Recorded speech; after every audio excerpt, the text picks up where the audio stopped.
Halo guys, balik lagi dalam channel gua. Guys, untuk video gua hari ini, gue ingin menceritakan kasus yang berasal dari Pemantang Siantar, Sumatera Utara, tentang pembunuhan yang menimpa seorang wanita. Pembunuhan itu pun dilakukan di dalam rumahnya sendiri dan ditemukan berada di dalam gudang. Bagaimana kisahnya? Yuk kita simak videonya.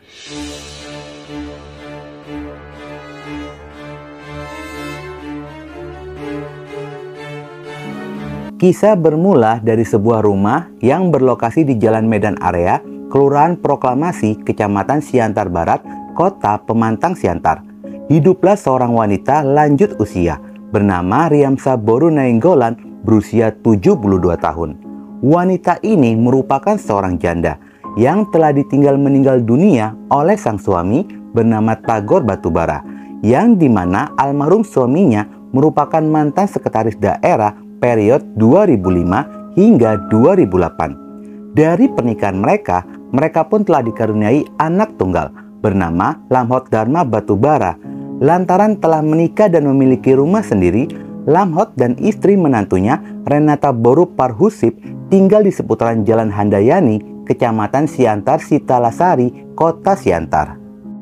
Di dalam lingkungan bertetangga, Riamsa dikenal baik dan ramah. Selain itu, dia pun dikenal menerapkan hidup sehat dengan menjaga pola makan dan asupan gizi, serta rutin berolahraga. Meskipun sudah menginjak 72 tahun, namun fisiknya tidak terlihat seperti usia 72 tahun. Di dalam kesehariannya, Riamsa mengelola kos-kosan miliknya yang memiliki beberapa pintu yang lokasinya di samping rumahnya. Dari sanalah sumber penghasilan Riamsa menikmati masa pensiunnya sebagai PNS. Namun mirisnya, kejadian mengerikan itu pun harus terjadi kepadanya. Bermula pada tanggal 27 Februari 2021, Lamhot dan istrinya berkunjung ke rumah ibunya. Namun dia mendapati jika ibunya tidak berada di rumah.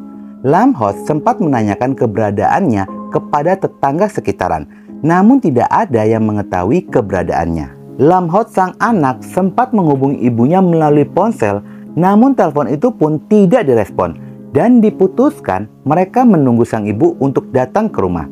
Tidak lama berselang, Gea, salah satu penghuni rumah kosan, datang untuk membayar tunggakan kosan sebesar Rp400.000. Setelah itu pun dia pergi lagi. Lalu Lamhot pun pergi untuk membeli makanan, dan sang istri yang sedang makan bersama dengan anaknya, tanpa sengaja, istrinya melihat adanya noda darah. Namun mereka menyangka jika itu hanyalah noda cat tembok. Dan pada jam 15.00, Lamhot bersama dengan sang istri pulang ke rumah mereka. Tetapi pada jam 18.30, mereka datang lagi ke rumah ibunya. Namun sang ibu pun belum kembali pulang ke rumah. Mulailah timbul perasaan curiga. Mereka pun sempat mendobrak kamar sang ibu, namun tidak mendapati ibunya berada di kamar. Akhirnya, Lamhot pun memutuskan untuk melaporkannya kepada pihak kepolisian. Setelah sempat berdiskusi dengan polisi, akhirnya mereka pun pulang bersama dengan polisi itu untuk melakukan pencarian bersama di dalam rumah. Saat pencarian itu, ada seorang saksi yang sempat mendengar adanya suara meminta tolong dari dalam rumah. Karena panik, Lamhot pun bergegas menuju pintu gudang yang dimana dalam kondisi terkunci. Dia pun mendobrak pintu tersebut. Saat pintu terbuka, alangkah terkejutnya mendapati ibundanya sudah dalam kondisi terbujur kaku berada di sana, mengenakan baju merah dan celana biru. Lamhot shock dan langsung berteriak histeris dan meminta tolong kepada warga sekitaran. Sontak, warga pun langsung berdatangan menuju kediamannya. Polisi segera menghubungi anggota lainnya agar segera merapat ke lokasi lantaran ada dugaan pembunuhan yang menimpa korban. Setibanya di lokasi, polisi mendapati tubuh Riamsa sudah terbujur kaku dengan banyaknya noda darah dan mendapati adanya luka pada bagian pipi dan pelipis mata korban. Kuat dugaan jika korban telah dianiaya sebelumnya. Polisi pun langsung melakukan olah TKP. Saat polisi melakukan olah TKP, polisi tidak menemukan ada jendela ataupun pintu rumah dalam kondisi yang rusak. Melihat kondisi itu, polisi menduga jika pembunuhan ini dilakukan oleh orang terdekat atau yang mengenal korban. Sementara polisi pun belum mendapatkan informasi apakah ada barang korban yang hilang atau tidak. Tubuh korban pun segera dievakuasi ke Rumah Sakit Jasmine Saragi guna pemeriksaan lebih lanjut.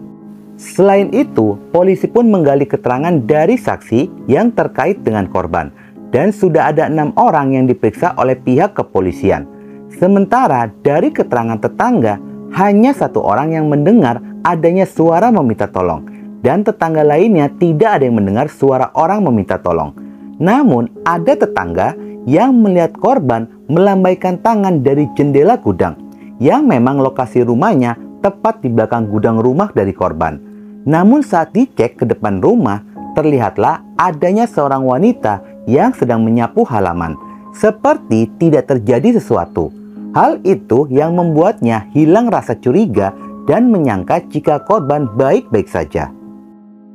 Sementara ada kesaksian dari Renata, menantu korban, jika sebelum kejadian dirinya mendapatkan telepon dari seorang wanita yang bernama Gea. Tujuannya akan memberikan uang kosan sejumlah Rp400.000.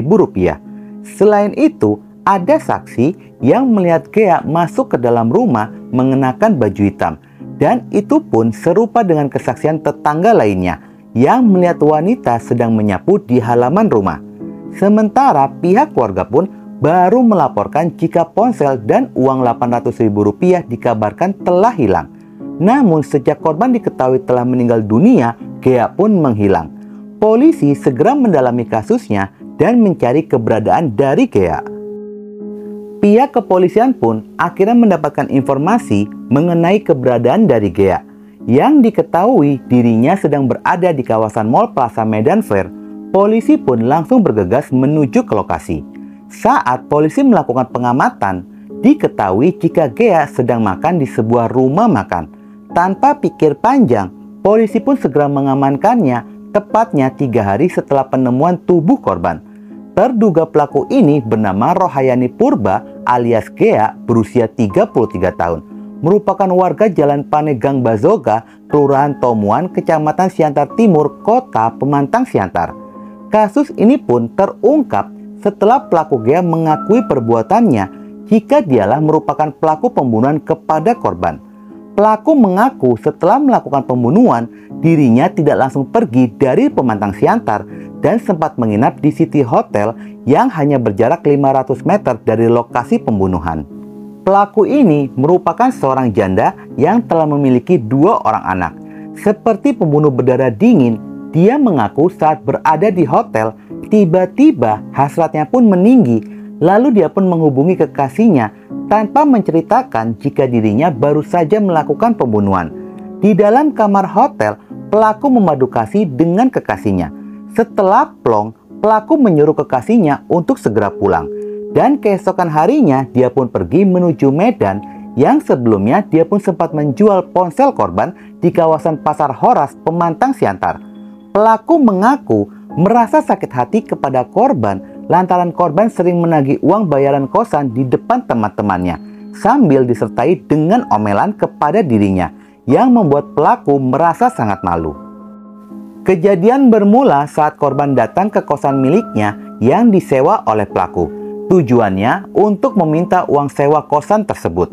Namun korban pun tidak mendapati pelaku berada di kosannya, dan korban menggunakan kunci cadangan untuk masuk ke dalam kosan dari pelaku dan mengambil baju-baju milik pelaku sebagai jaminannya. Khawatir jika pelaku ini tidak membayar atau kabur dari kosan. Mendapati baju-bajunya diambil, pelaku pun mendatangi korban seorang diri pada jam 8 pagi tanggal 27 Februari 2021. Bertemulah pelaku dengan korban, dan korban yang sedang makan di ruang tengah. Pelaku meminta dikembalikan baju-bajunya dan meminta waktu untuk bisa membayar sewa kosan tersebut. Setelahnya, korban pun mengajak pelaku ke ruang bawah, yakni menuju dapur, dan meminta pelaku membawakan buah nanas dan pisau yang berada di meja. Sambil berjalan menuju dapur, korban pun terus memarahi pelaku. Saat itu, korban berada di depan dan pelaku di belakangnya. Ketika korban berada di ujung tangga akan menuju ke lantai bawah, pelaku yang kesal dan emosi lantaran terus dimarahi oleh korban, dia pun mendorong korban hingga korban pun berguling-guling meluncur menelusuri anak tangga hingga lantai bawah. Korban pun langsung berteriak meminta tolong. Lantaran panik, pelaku segera membekap korban menggunakan bantal kursi. Korban yang terus meronta-ronta, pelaku pun mengambil pisau dengan tangan kirinya, sementara tangan kanannya terus membekap korban. Tanpa sengaja, pisau itu mengenai tangan dan pipi korban. Korban pun akhirnya pingsan lantaran kehabisan nafas. Pelaku segera membawa tubuh korban menuju gudang yang berada di lantai bawah rumah korban. Korban sempat tersadar dari pingsannya sambil mengatakan, "Di mana aku?" Pelaku segera menutup pintu gudang lalu menguncinya. Setelah itu, pelaku membersihkan darah, bantal, serta sajam dan membuangnya ke sungai yang berada di belakang rumah korban. Pelaku pun sempat menyapu halaman rumah. Setelah itu, pelaku mengambil ponsel dan dompet korban yang berisikan uang Rp800.000 lalu meninggalkan lokasi. Saat menjalani rekonstruksi ulang, warga sempat mencaci maki pelaku. Namun pihak warga pun merasa kurang puas dengan penangkapan pelaku, lantaran keluarga menduga jika pelaku pembunuhan lebih dari satu orang. Keluarga menilai ada yang janggal. Hal yang tidak mungkin, pelaku sangat cepat ketika membersihkan rumah dan dibutuhkan minimal 2 orang untuk bisa membersihkan jejak kejahatan itu. Kasus ini pun disidangkan di Pengadilan Negeri Pemantang Siantar. Pelaku sempat membacakan permohonan agar mendapatkan vonis ringan dikarenakan dirinya memiliki 2 orang anak. Hingga akhirnya tanggal 7 Juni 2021, hakim menjatuhi vonis 18 tahun penjara. Guys, ada sedikit yang menjadi perhatian gua. Ini sih parah, baru saja membunuh orang. Kalau orang normal panik dan ketakutan, tetapi pelaku masih bisa memadu kasih dengan pacarnya. Lagian pacarnya mau aja, udah selesai disuruh pulang, udah kayak cowok panggilan saja. Masa sih nggak curiga kekasihnya tidur sendirian di hotel? Atau jangan-jangan kekasih gelap? Oke guys, sekian dulu video gua hari ini. Dan jangan lupa ikuti terus video gua, oke?